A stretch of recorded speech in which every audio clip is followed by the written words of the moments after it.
Welcome back to Product Bakar, the podcast where we talk all things product management without the fluff or the framework that give you a headache. I'm your host Rishi, and today we are diving into a topic every PM thinks they understand, but most confuse UX and UI.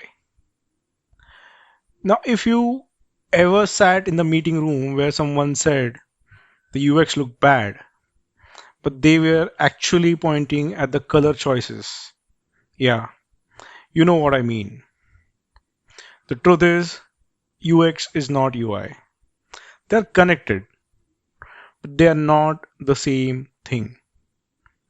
And as a product manager, your job is not to design pixels, but to understand how experience and interface come together to shape the user trust, retention, and love for your product.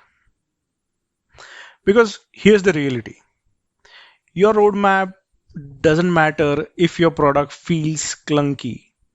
Users don't care about your next features if they can't even find the current one. So today we'll break it down. What UX versus UI really mean. The PM's role in both. The principles to live by. Mistakes to avoid. And AI's impact on design. And inspiration from some of the greatest design minds of our time. So stay tuned. UX and UI, two terms that get used interchangeably, but they are not the same. UX or user experience is about the entire journey. How your product feels. Is it intuitive? Is it frustrating? Does it make sense end to end? And UI is, which is user interface, is about the visual layer, the buttons, the colors, the typography, the layout, and the part users see and interact with. Here is a simple analogy I like. Imagine a restaurant where UX is the whole dining experience, finding the restaurant, being greeted, how fast the food arrives, how the staff treats you. And UI is a table setting, the menu design, the plate presentation. Both do matter, but confusing them is like saying food tastes great because the plate is pretty. No, the plate helps, but the experience is bigger. As product managers, we don't need to be chefs or interior designers, but we do need to understand both because they shape whether the users stay or leave. Here is the truth. PMs are not designers. You are not the one moving pixels in Figma or sketching wireframes, but you do play a huge role in design outcomes. You influence things like user flows. Do they make sense? Or the user stuck jumping through 10 steps for something simple? Trade offs. Do we prioritize simplicity for beginners or flexibility for the power users? And consistency. Does the product feel like one family across platforms or like five teams building it separately? And here's a pro tip. When giving design feedback, don't say make it pop or this doesn't feel modern. That's useless. Instead, frame it around goals.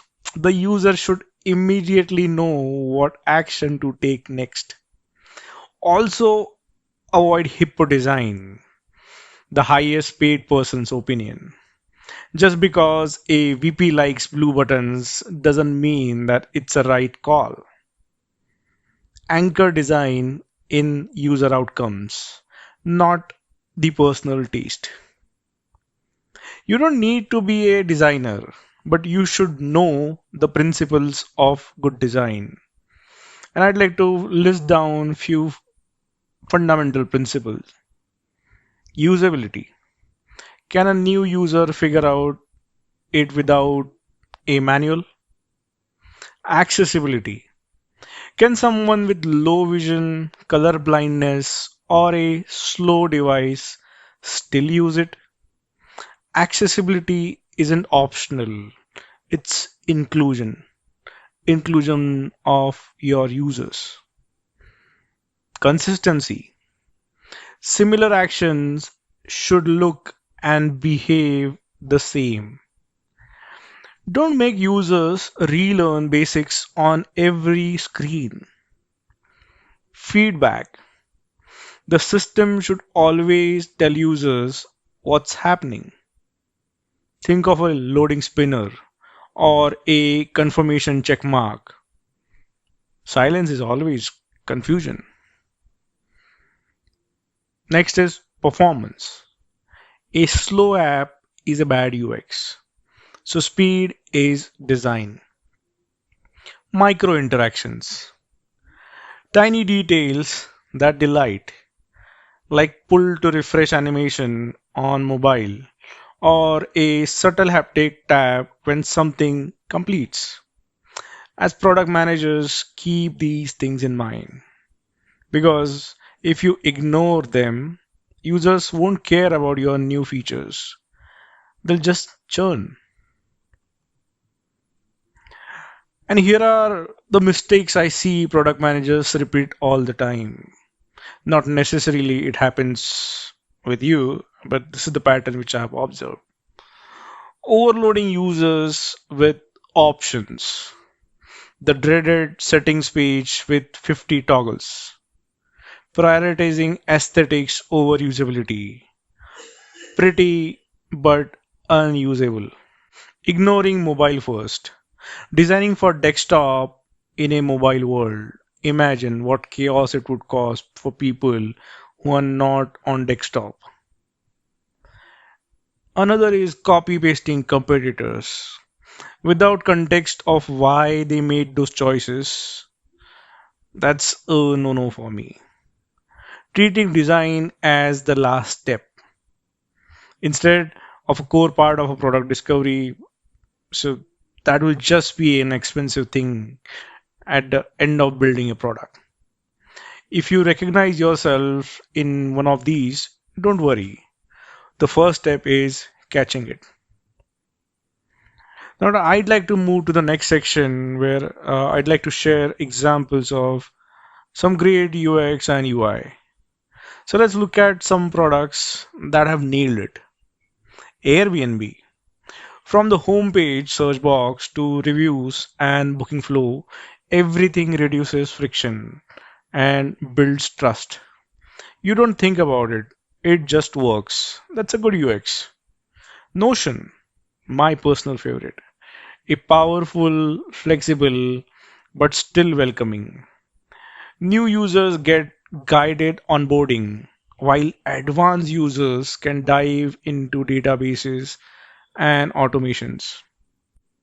Spotify, great amount of personalization. Discover weekly, daily mix made for you playlists. This feels magical, but behind the scenes, it's design plus data plus algorithms. It's UX that adapts. WhatsApp, simplicity at huge scale. Billions of people use it daily, and the interfaces has barely changed. That's not laziness, that's focus. Fast, reliable, and absolutely no nonsense. Notice the pattern. Good UX isn't loud, it's invisible. It just feels natural. Contrast that with clunky banking apps, government portals, or checkout flows that make you rage quit. That's the difference. So, how can you, as a product manager, raise your game? Here is my playbook. Run UX reviews. Regularly walk through your product like a new user. You'll be shocked at what you miss. Collaborate with design tools. Use Figma, Miro, Maze, or even basic familiarity builds better PM designer collaboration. Shadow user testing. Sit in on a real user sessions. Nothing humbles you faster. Learn design basics. Color theory, typography, layout grids, just enough to have intelligent conversation. Champion design systems. Push for consistency across features. Don't reinvent the buttons. Treat the UX research as data. User interviews, usability tests, surveys, these insights are important as your analytics dashboards. And here is an AI angle. Use AI designs copilot like Figma AI or Galileo AI to generate first drafts, but never outsource the thinking.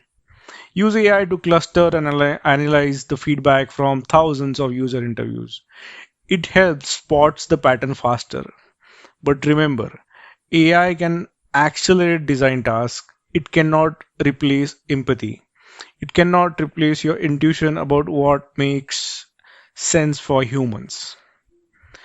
So let's step back and talk inspiration because design isn't just a process, it's a craft shaped by visionaries. And I have few really great personalities which I have to talk about. You can go back and do your own research.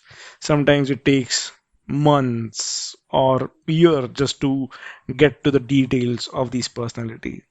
And very first on my list is Dieter Rams, the German industrial designer behind Braun. His 10 principles of good design still a guide for us today. It's simple, honest, and unobtrusive. He's the reason your phone doesn't have 50 buttons. And the famous Jony Ive, the man who defined Apple's design language. The iPod, the iPhone, the MacBook, all are born from his obsession with simplicity and elegance. He showed us that design isn't about looks, it's about the love for the product. Matthias Duarte, VP of Design at Google, he created material design, the universal design language that brought clarity and consistency across Android and Google products. Millions of apps follow his influence daily. And the last but not least is Don Norman, the father of UX. He literally coined the term user experience.